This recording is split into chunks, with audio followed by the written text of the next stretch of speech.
સુરતમાં ફૂંકાયેલા મિની વાવાઝોડા બાદ હવામાન વિભાગ દ્વારા કરેલી 3 દિવસની આગાહીને લઈ સુરતમાં ફાયર વિભાગ દ્વારા એક્સ્ટ્રા કંટ્રોલ રૂમ શરૂ કરાયો છે. હવામાન વિભાગ દ્વારા દક્ષિણ ગુજરાતમાં આગામી 3 દિવસ સુધી ભારે પવનો સાથે વરસાદની આગાહી કરવામાં આવી છે, જેના ભાગરૂપે સુરત શહેર ફાયર વિભાગ એલર્ટ મોડ ઉપર છે. ફાયર વિભાગ દ્વારા એક્સ્ટ્રા એક કંટ્રોલ રૂમ ઊભું કરવામાં આવ્યું છે.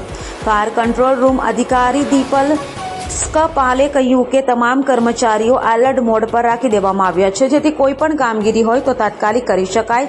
સાથે જ લોકોને કોઈ અગવડ ન પડે તે માટેની વ્યવસ્થા પણ કરી દેવામાં આવી છે. ફાયર કંટ્રોલ ઇન્ચાર્જ છું. ફાયર ઓફિસર દીપક સપ્તાહ. શું છે કંટ્રોલ રૂમ ચાલુ કરાવવામાં આવ્યું છે? શું છે કંટ્રોલ રૂમને વિગતને કેવી રીતે ચાલુ કરાવવામાં આવ્યું છે? એ હાલમાં હમણાં 3 દિવસની ચોમાસાનીનો પવન ફૂંકાવાની આગાહી છે, વરસાદની.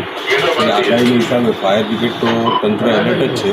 એક ઇમરજન્સી કંટ્રોલ રૂમ હમણાં તાત્કાલિકમાં અર્જન્ટમાં ચાલુ કરવામાં આવે છે. 3 દિવસની આગાહીને લઈને તંત્ર કેટલા એલર્ટ છે ને આ સુધી કેટલા કોલ આવ્યો? તંત્ર તો આપણું ફાયર બ્રિગેડ એમ તો 24 કલાક એલર્ટ જ રહી છે.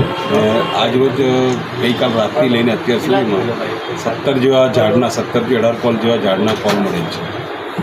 આપણે આ આગાહીને લઈને કેટલા જવાનો અને કેટલા ઓફિસરો તૈયાર છે? ફાયર ટોટલ સ્ટાફ તો એલર્ટ જ છે. કોઈ બહારથી ટીમ બોલાવવામાં આવી છે? ના, અત્યાર સુધી એવી કોઈ પરિસ્થિતિ નથી આવી કે બહારથી ટીમ બોલાવવી પડે. નીચા વિસ્તારોમાં પાણી ભરે એના માટે શું રક્ષા કરવામાં આવ્યું છે? નીચા વિસ્તારોમાં પાણી તો હાલ ભરાયા નથી, પણ જો કદાચ ભવિષ્યમાં ભરાય પાણી તો આપણી પાસે બોટની વ્યવસ્થા સુરત ફાયર બ્રિગેડ પાસે છે જ.